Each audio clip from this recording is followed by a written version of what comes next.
Yeah, so 367 has been out for a few days now, and I must have read it at least 4 times, trying to make up my mind on what my thoughts are on it.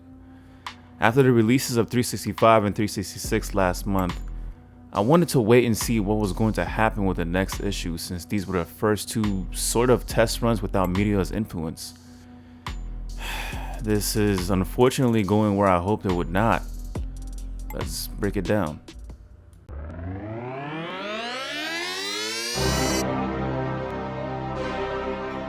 Yo.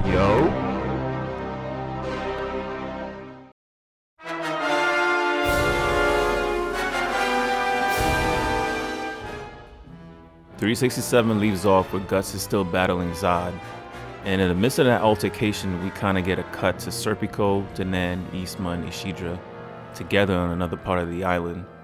When the three young travelers begin to part ways with Danan, she gets this weird shiver and collapses, but Isma sees this as Danan is sensing the shift in energy in the atmosphere due to Femto's presence. So we cut back to Guts escaping Zod's offensive and kinda takes the opportunity to strike Griffith from behind as he was on his way towards Casca, Shirke, and Farnese. Guts lands the blow, but it does nothing to him as it reveals Griffith was trying to protect Casca from Guts' downward strike with Dragon Slayer. This part kinda like set me off because Guts is not the type to strike anyone from behind, even if it's like a hated enemy.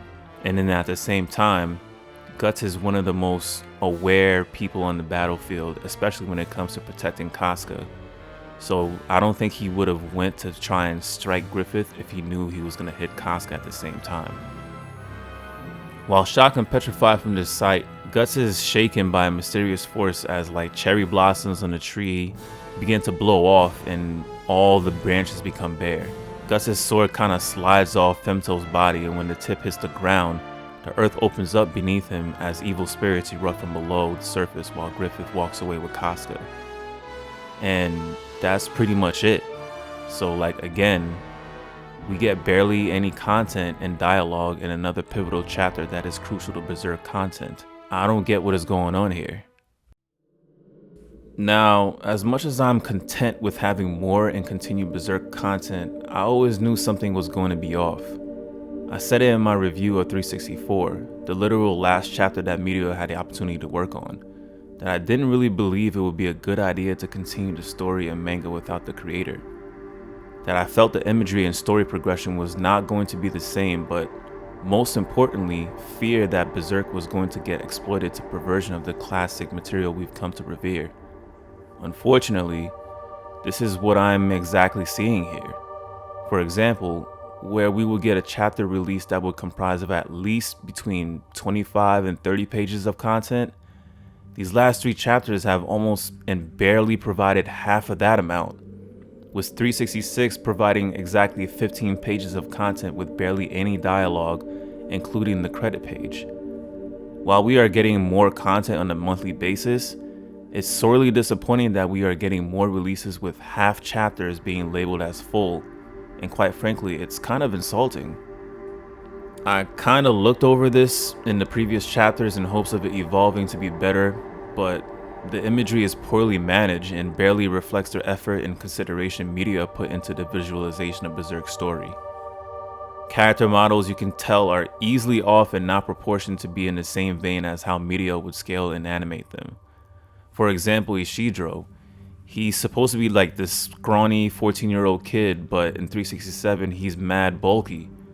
Granted, he's training and likely getting stronger in an elf helm, but this was not the case in 364, with a panel that took place a couple of days earlier in the story, 3 chapters ago.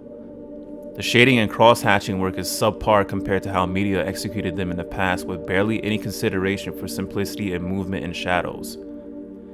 Really bad use of negative space and simplistic drawings. Look at the differences in 364 and 367. For the love of Oshun, what is with this face that Guts is portraying? This weird striking stance that Guts never does. This weird imagery of him falling. Zod and Griffith. It just looks bad. By all means, I'm not saying these artists are horrible people and are terrible at their craft, but this is pretty disrespectful to Media's life work that he poured his life force into. Why take on this task if you're going to half-ass knowing there's going to be backlash for it? Yet, all in order to getting a quick buck out of the diehard Berserk fans and milking the series dry, right? I got the Obi-Wan Kenobi 5 as soon as 365 and 366 were released so quickly and together. I'm sure I may be in a minority here, but it doesn't look good for the future of the franchise. Let me know how you're receiving these chapters and what you think of them. Am I bugging, or am I in the right to think these chapters ain't it? If you're new to the channel, go ahead and subscribe and stay tuned for Berserk content coming down the pipeline. You know the vibes. It's Kaizoku Sleven. Appreciate you.